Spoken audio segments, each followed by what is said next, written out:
cannot involve ourselves in hate speech, but this House must discuss. We are here to protect the people of Kenya. Mũmbunge wa Starehe Charles Jagua Kanyigo Ikiogono kumana na mĩario ĩrĩa atuhũkire ĩkonie onjoria kuma mabũrũri ma nanja arĩa marahũra biacara gũkũ bũrũri-inĩ.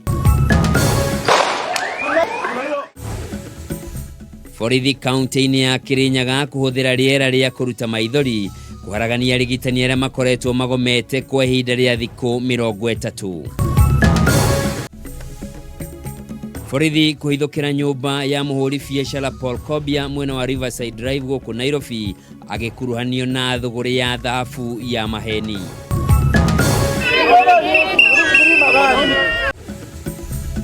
Na ikundi itarĩ cia gĩthirikari kũrũrũngana nginyagia gĩikaro-inĩ kĩa bunge ikĩregana na ikinya rĩa bunge rĩa kwĩyongerera marĩhi ma njoherera cia nyũmba.